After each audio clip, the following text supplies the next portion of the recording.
What's good, YouTube, y'all, man? Hope y'all having a good day today.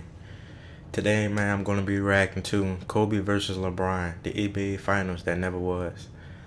I always wanted to see them match up in the finals, bruh. I always wanted to. Let's get it, y'all.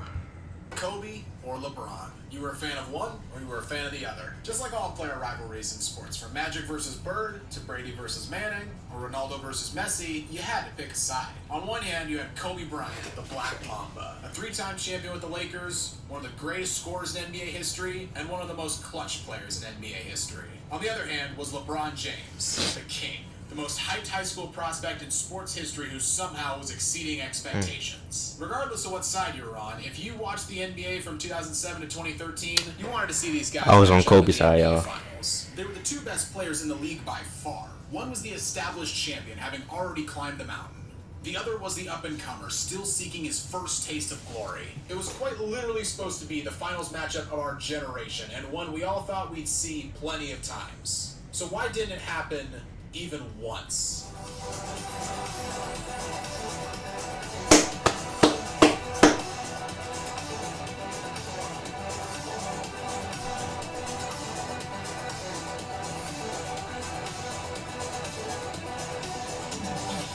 Before we get into the video though, consider leaving a like on the video, subscribing to the channel, and hitting that notification bell so you never miss out on one of our videos. Our story begins in the 2007 NBA offseason. LeBron is coming off his first finals appearance where he was swept by the San Antonio Spurs, while Kobe had just been knocked out of the 2007 playoffs by the Phoenix Suns for the second straight year. While LeBron's career was on an upward trajectory, having gone from missing the playoffs in 2005 to the NBA Finals in 2007, Kobe's career was stagnating a little bit, and his relationship with the Lakers was deteriorating. Sure, he had scored plenty of points, but he had run Shaq off, he alienated his new teammates, and he failed to deliver as the Lakers' leading star. The frustration was mutual, and in 2007, Kobe actually demanded a trade from the Lakers. The Lakers, of course, were reluctant to move Kobe, but not unwilling. And during that summer, they did something interesting. They placed a call to Cleveland and asked the Cavs about a potential Kobe for LeBron trade. What? That's crazy. Cavaliers' response was, and I'm paraphrasing, Kobe on the Cavs? Nah, I ain't wanna go work. Here, no. Although they did counter the Lakers by offering them basically anything else on their roster in exchange for Kobe. The Lakers said no. The Lakers flirted with a few other teams, most notably the Chicago Bulls, but in the end, they took a pretty big risk, and they decided to keep Kobe. Turns out, good choice. The Lakers raced out to the best record in the Western Conference, aided by the improvements of third-year big man Andrew Bynum and the midseason trade for Pau Gasol.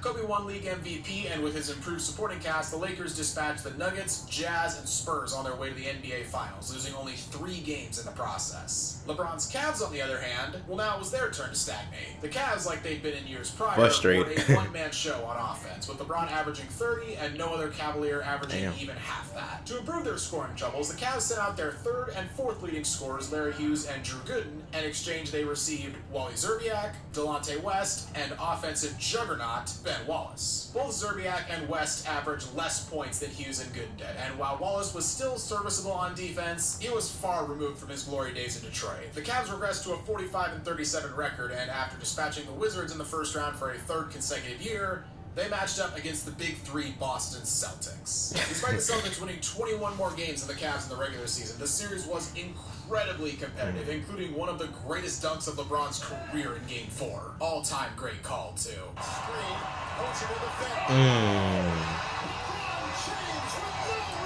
That dunk was so nasty. Spurred on by the play of LeBron and their suffocating defense, the Cavs pushed the Celtics all the way to Game 7 in Boston. In one of the best superstar duels in recent memory, LeBron and Paul Pierce went at each other in Game 7, with LeBron dropping 45 and Pierce dropping 41. Ultimately, though, the Celtics were too much for Cleveland, and the Cavs were eliminated in Game 7. That Celtics team would go on to meet Kobe's Lakers in the NBA Finals. After dropping both games in Boston, the Lakers returned to LA and took Game 3 before building a 24-point lead in Game 4. The Celtics, however, were unfazed and mounted one of the greatest comebacks in NBA playoff history to snatch Game 4 and take a 3-1 series lead. The Lakers staved off elimination in Game 5, but were utterly embarrassed in Game 6 back in Boston, as the Celtics completed the greatest single-season turnaround in NBA history and won their 17th championship. But while 2008 was the first time that Kobe and LeBron were both on playoff contending teams, 2009 was the first time that a finals matchup looked not just realistic, but likely. The Cavaliers finally gave LeBron a co-player in Mo Williams, and they raced out to 66 wins in the regular season. Damn, Included in 66? those 66 wins was a 39-2 record at home, a record that in NBA history is only bested by the 40-1 home record of the 1986 Boston Celtics.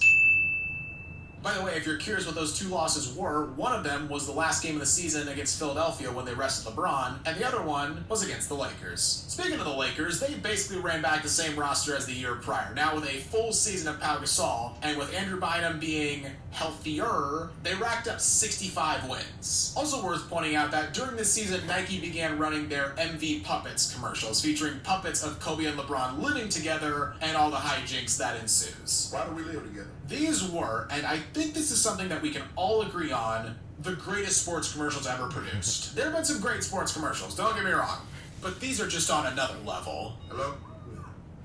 Oh, yes. Who is it? Absolutely. LeBron, who is it? Yes, ma'am. That was Mrs. Lewis from downstairs. She said, You ain't got no business! The jokes, the puppets, the reoccurring gags, everything about them are perfect. Helps that LeBron picked up his first MVP by season's end, so the commercials were no longer lying to you. But by the end of the regular season, a Lakers versus Cavaliers NBA Finals seemed all but inevitable. The Lakers were by far the best team in the West, and after an injury to Kevin Garnett, the Cavs' path through the East got a whole lot easier. Compared to the previous year, though, the Lakers' playoff journey was a little bit more difficult. They had a little trouble with Utah in the first round, but then were taken to 7 in the second round by a scrappy Rockets team missing both Yao Ming and Tracy McGrady, before defeating Carmelo Anthony and the Denver Nuggets in the conference finals in 6 games. The Cavaliers, on the other hand, seemed unstoppable in the playoffs. They swept the Pistons and Hawks in the first 2 rounds, winning 8 straight games by an average of nearly 17 points per game. In the conference finals, the Cavs met Dwight Howard and the Orlando Magic. Who lose to who had just Dwight knocked off the Howard, bro? Celtics in 7 He was a games. monster, And though, game but one of come the on, series LeBron. seemed like it was going to be more of the same. The Cavs raced out to a 15-point halftime lead, capped by a Mo Williams buzzer beater from the opposite three-point line. In the second half, however, the Cavs' offense reverted to what it had been the prior year. LeBron or bust. LeBron shot 9 of 14 Like, in what the second happened? half and dropped 23 points, while his teammates shot only 8 of 23 and scored only 20 points. And while their offense was stalling, their defense was crumbling. The Magic scored 59 points in the second half on 59% shooting, including 7 of 13 shooting from 3. The Magic chipped away at the deficit for the whole second half before finally taking the lead for good on a Rashard Lewis three-pointer. For just the 3rd time all year, the Cavaliers lost a game at home. Game 2 was the same story as Game 1, as the Cavs raced out to a 23-point first-half lead. And once again, the Cavs' defense fell apart, and in the second half, the Magic stormed all the way back to take the lead with just 1 second to go. The Cavs had one final chance to avoid going to Orlando down 0-2 in the series. Gets it to LeBron for 3 for the win. LeBron James at the buzzer. Still to this day, I forgot he one of even the did greatest that. buzzer beaters in NBA history. Sure, the series was tied 1-1 heading to Orlando, but Cleveland had all the momentum on their side, and all they had to do was get 1 win on the road, and they got their home court advantage back. Easier said than done. LeBron put up 40-plus in both games in Orlando, but never got more than 18 points from any of his teammates. The Cavs lost both games in Orlando and now trailed the series 3-1. Game 5 back in Cleveland, you know the drill. The Cavs race out to a huge lead, this time a 22-point lead in the first quarter. They forget there isn't a mercy rule in basketball, and their defense shuts down. The Magic come all the way back, and we have a close game. As we take a break, stay tuned for world premiere footage from modern. I know LeBron was so frustrated, bro. November 10th. 14 years later, and I'm still scarred from this. For real. This time, the Cavs managed to pull off the win, thanks in large part to a 17-point fourth quarter by LeBron. Game 6 was the last hope for the Cavaliers to extend the series, but in the end, they just didn't have enough. They got more balanced scoring in Game 7, but LeBron couldn't put up the same numbers he had earlier in the series, and Dwight Howard's 40-point, 14-rebound performance ensured a Magic victory. The Magic advanced to their second ever NBA Finals, where they met Kobe's Lakers. Although they nearly stole Game 2 in LA on a... Bro, it could have been LeBron versus Kobe, bro. It's like... Damn. perfect alley-oop to Courtney Lee, the Magic were completely overmatched, and they fell in a relatively easy 5-game series. But Kobe would have beat LeBron. Kobe would have beat LeBron. Around that time period, that nigga Kobe was so hungry, bro. Just like that, Kobe had silenced all his doubters and delivered another championship to Los Angeles. Okay, so we didn't get LeBron versus Kobe in the 2009 finals. That's frustrating, but 2010, this could be the year, right?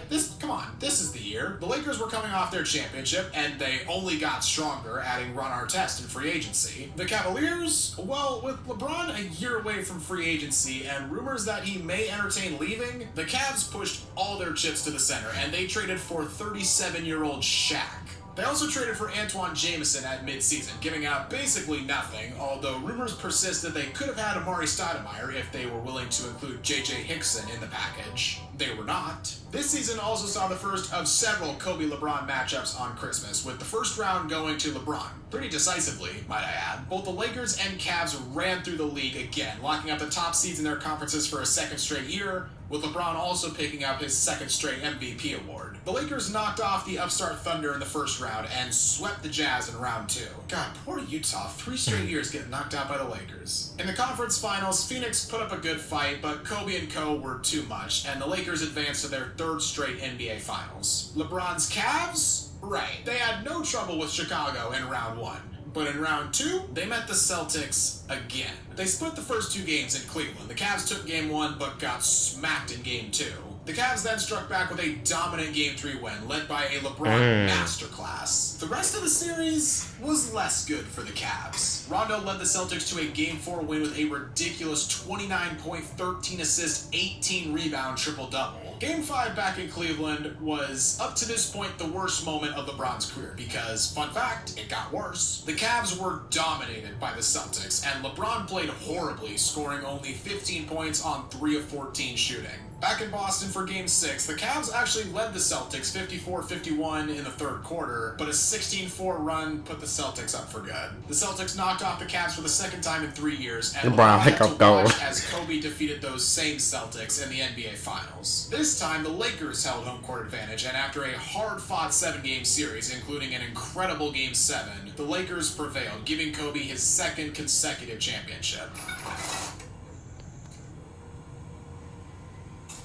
That leads us to the summer of 2010, probably the most hyped free agency class in NBA history. LeBron, Dwayne Wade, Chris Bosh, Dirk Nowitzki, Yao Ming, Joe Johnson, Amari Stoudemire, Carlos Boozer, Paul Pierce, Ray Allen, Rudy Gay, David Lee, all were up for grabs. The Cavs, however, were far more worried about retaining their current star than going out and signing new ones. Long story short, LeBron met with 6 teams before eventually deciding on the Miami Heat, joining Chris Bosh and Dwayne Wade and forming the NBA's newest super team. If you want to hear more about the decision, we got a video for that already. Links down in the description. The Lakers responded to this monumental shift in the landscape of the NBA by signing Matt Barnes. Good stuff. The Lakers' regular season was fairly run-of-the-mill, 57 wins for a 2nd straight year, although for the first time since 2007, they didn't have the best record in the West, with the Spurs beating them out, winning 61 games. Out East, LeBron's Heat got off to a slow 9-8 start before winning 21 of their next 22 games. Still, the Heat, like the Lakers, didn't have the best record in their conference, with the Chicago Bulls winning 62 games. We also got Kobe and LeBron on Christmas too, and once again, LeBron wins in a blowout. The Heat waltzed through the Eastern Conference, knocking off the 76ers, Celtics, and Bulls on their way to LeBron's 2nd NBA Finals. Now, for the past 3 seasons... Alright, now look, in my perspective, if Kobe would have faced LeBron when he was on the Heat, LeBron would have won. Obviously, the niggas was overpowered.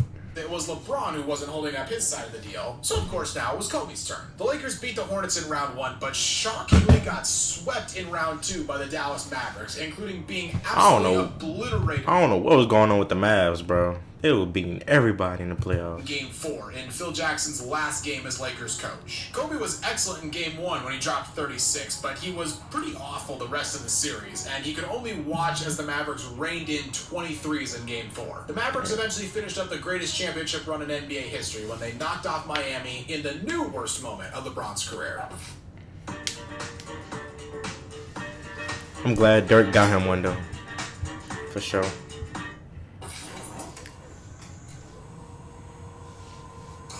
Alright, so LeBron finally got to the finals, but Kobe just ran into Dirk when he was in God mode. Not ideal, but they can meet next year, right? Well, the Lakers' offseason didn't really go as planned. I guess no one's offseason went as planned because, lockout, but the Lakers' offseason was especially troubled. The Lakers, in an effort to keep up with the Spurs and the fast-rising Thunder, put together a 3-team trade that would have landed them the best point guard in the NBA, Chris Paul. In return, the Lakers would send out Lamar Odom to New Orleans and Pau Gasol to Houston.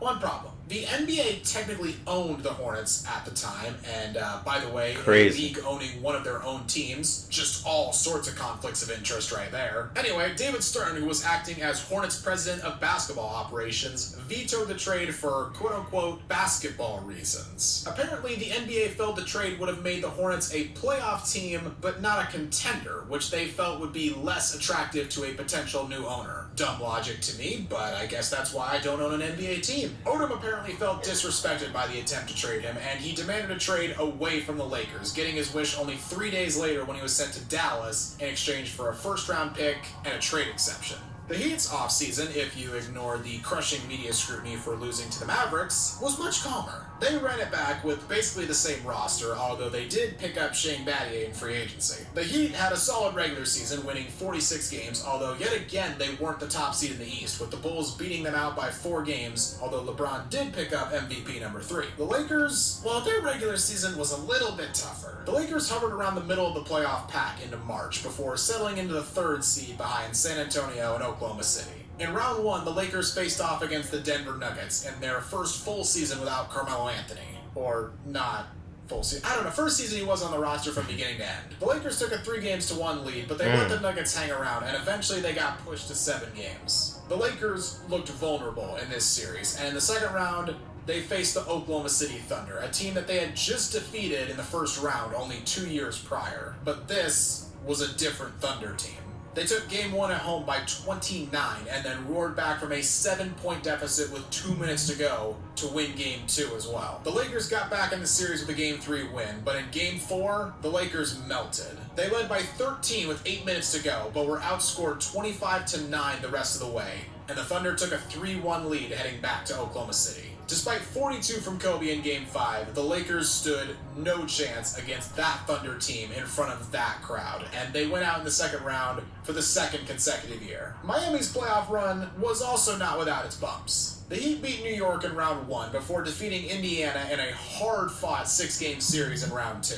The Heat advanced to the conference finals, where once again, LeBron met the Boston Celtics. The two teams split the first 4 games before the Celtics shocked the Heat in Game 5, winning on the road and taking a 3-2 lead in the series. That would lead us to LeBron's Game 6 in Boston, and simply calling this performance legendary doesn't do it justice. With the big 3 of the Heat potentially on the verge of being broken up, LeBron scored 45 points, grabbed 15 rebounds, and dished out 5 assists, beating Boston almost single-handedly. Game 7 was tight for the first 3 quarters, but the big 3 heated up in the 4th, with LeBron, Wade, and Bosh combining to score all 28 of their team's points in the final period, while the Celtics went cold. The Heat were off to their 2nd straight NBA Finals, where they were set to face, hey, Oklahoma City, it's been a while. The Thunder took Game 1, but were overmatched in the rest of the series, and were buried under a barrage of Mike Miller three-pointers in Game 5, as LeBron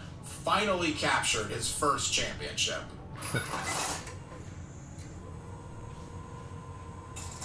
Okay, so that's 5 seasons so far, but surely this year, right? LeBron's got his first championship, so he's got that monkey off his back. The Celtics were another year older, and they had lost Ray Allen to Miami, and Derrick Rose was set to miss the entire season with a torn ACL. The Lakers, on the other hand, went out and had one of the most memorable off-seasons in recent memory, if not NBA history. The Lakers had hit the wall in round 2 their past couple of seasons, and so they were looking to make some big swings. And boy did they. In July, the Lakers traded a collection of draft picks to Phoenix for Steve Nash, and a month later, they shipped out Andrew Bynum and a first-round pick in exchange for Dwight Howard. The Heat were going into this season stronger than ever, while the Lakers had given Kobe the best center in the NBA by far, and one of the best passers in league history to run the offense. A matchup between these two teams in the NBA Finals would... Hold on, y'all.